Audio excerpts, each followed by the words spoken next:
Hello, my name is Matt Lukey, and today I will be presenting 30-second debates. So, how does a 30-second debate work?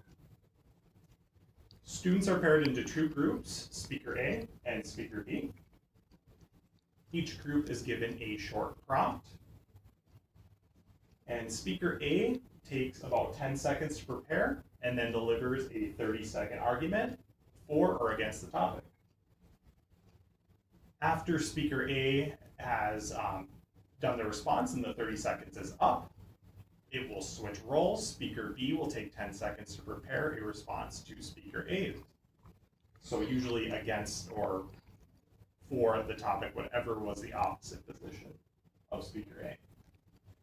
Teachers should have a visible or audible timer for students to signal that they are done speaking and it's time to switch with the next speaker. So, how a 30-second debate connects to ELA skills. During a 30-second debate, students practice ELA skills such as claim making, logical reasoning, text evidence. This is usually tied to literature, but it can be used outside of ELA classrooms in a subject that is very text heavy or evidence heavy. And organizational skills. And then this also aligns with the speaking and listening standards. So, we are going to do a demonstration for you on what this looks like in the classroom. So our prompt will be, students should be allowed to use cell phones in class. All right, class, so today, like we discussed yesterday, we are going to break into our 30-second debate groups. So I'm gonna have everyone get into their groups. Remember, the prompt is, students should be allowed to use cell phones in class.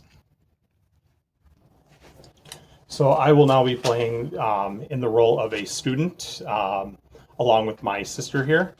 So I will have said as the teacher, okay, once you are in your group, make sure to keep a lookout for the timer. So make sure you're listening for the timer. Once the timer goes off, Speaker A, you are done. And then Speaker B, you will start after 10-second preparation. All right, class, we can go ahead and start. I will start the timer. So, students should not be allowed to use cell phones in class because they are a major distraction to learning. Phones make it harder for students to stay focused, participate in discussions, and engage with their classmates. They can also lead to issues like cheating, cyberbullying, or off-task behavior during lessons. By limiting cell phone use, classrooms can create a more focused environment where students are present, attentive, and actively learning. All right, so then Speaker A, your time is up. Speaker B, take 10 seconds to prepare.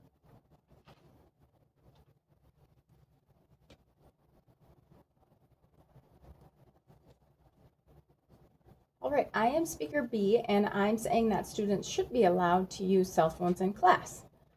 I'm saying that they should be allowed to use them in class because when used responsibly, they can be powerful learning tools. Phones give you quick access to research, digital books, and educational apps that support different learning styles. They also help students build real-world skills like time management and digital responsibility. Instead of banning phones, teachers should set clear guidelines so students learn how to use technology appropriately. Speaker B, your time is up. I'm going to have everybody in class, please go back to your seats.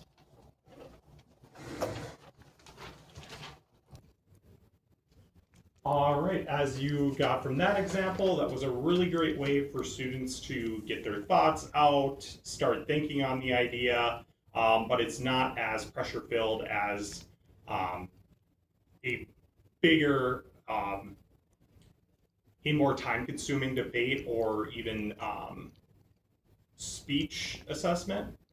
So what I'm gonna have everyone do is you guys are gonna try it now. So for our formative assessment, it is your turn. So as I did in my student example, you are going, go ahead and grab somebody from home. You will be, you'll pair up with another person. One person is speaker A, one person is speaker B. And then speaker A will take 30 seconds to respond to this, either pro or against. So should school start later in the day? After speaker A has spent about 30 seconds, then it will switch to speaker B. Speaker B will take 10 seconds to prepare their response, which should be the opposite of what speaker A said. And then speaker B will discuss for 30 seconds. And then you can go ahead and stop right there. So go ahead and pause the video.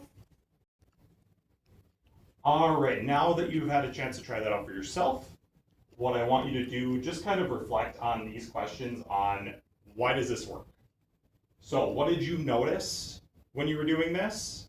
Either when you were speaking or when you were listening to speaker B or A, whoever was opposite to you. And how do you think this could help students in writing discussion? So go ahead and take a minute or two to just reflect on that. So you got a chance to reflect on this. Now I want to just go into some of the other benefits. I know I connected it to specifically ELA benefits, but these are just more of your general benefits for your students. So 30-second debates offer quick practice.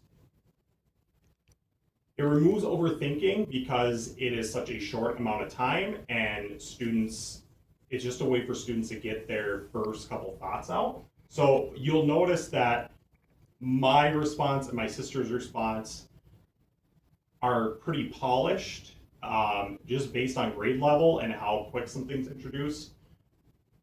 You probably wouldn't expect your students to have such a polished answer. That was just for example's sake. So it usually would not look that polished.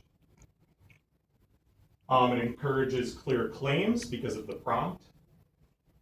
It helps reluctant speakers because, again, you have that short amount of time where kids aren't having to talk for minutes upon minutes. All right, so now for our summative assessment.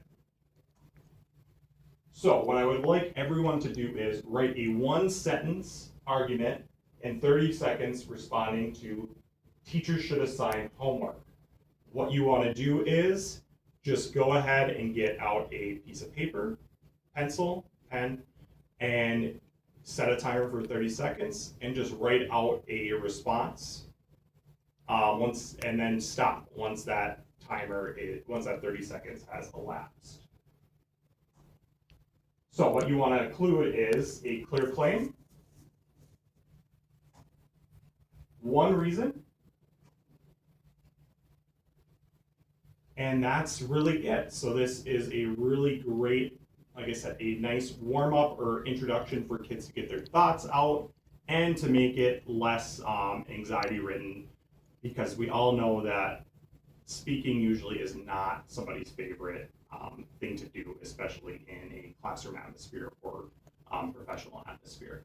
So I hope you found this very helpful, and thank you so much for coming and checking out my lesson.